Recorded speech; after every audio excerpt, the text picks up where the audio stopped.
Sheshi në qendër të Mitrovicës Veriore pritet që nesër të ketë shumë mysafir. Përgatitjet për të shënuar festën e Vidovdanit gjatë së hënës janë bërë tërësisht. Nga se këtu mbrëmë është vendosur shtatorja e Carlazarit, komandanti që u pri ushtarëve ballkanik në përbërje me Perandorinë Osmane 627 vjet më parë, në atë që historia e njoh tash si Betejë e Kosovës. Përurimi i shtatorës 7.5 metra e lartë dhe rënd 7.5 ton do të bëhet nesër. Carlazari mban në një rëndor një shpanë, ndërsa në tjetrën gishtin e ka të drejtuar ka Gazi Mestani. Këtë projekt të financuar nga qeveria e Serbisë nuk do ta pengojnë institucionet vendore. Faton Abdullahu, këshilltari i kryeministrit Isa Mustafa, ka thënë se qeveria është e përkushtuar në respektimin e kulturës dhe trashëgimisë së të gjitha komuniteteve në Kosovë, por gjithmonë duke u bazuar në ligjin dhe kushtetutën e vendit. Ne si qeveri nuk jemi që mundësia dëshmuarsi e dëmshme të ndikoj, as me pak të dirigjoj të tashmen dhe të ardhmen e qytetarëve të Kosovës dhe në përgjithësi vlerat demokratike dhe multietnike të cilat po u i ndërtojmë.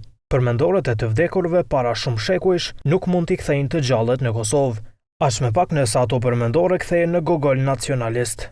E në komunën fqinje të Mitrovicës Veriore në atë jugore shprehen të pafuqishëm për të ndërmarrë diçka. Blerina Kastrati, zyrtare për informim në komunën e Mitrovicës, ka thënë se nuk kanë kurfar kompetencash në territorin e komunës fqinje. Pas paralajmërimeve se nesër do të vendoset shtatorja Carlazarit në Mitrovicën Veriore, kanë reaguar partitë opozitare. Ish kreu i Kuvendit të Kosovës, Jakub Krasniqi, tash pjesë e nismës për Kosovë, në një shkrim autorial ka akuzuar kryeministrin Isa Mustafa dhe presidentin Hashim Thaçi se me politikën e tyre të negociatave me Serbinë kanë mundsuar kolonizimin e veriut. Kreu i lëvizjes Vetëvendosje Visar Ymeri nëpërmjet një statusi në Facebook ka thënë se me këtë po dëshmohet karakteri shovenist i zajednicës si projekt, ndërsa shefi i grupit parlamentar të AK-s Palekaj ka thënë se kur qeveria e Kosovës lejon të ngritën përmendore, populli shqiptar do të mbetet vasal dhe i përulur para serbëve.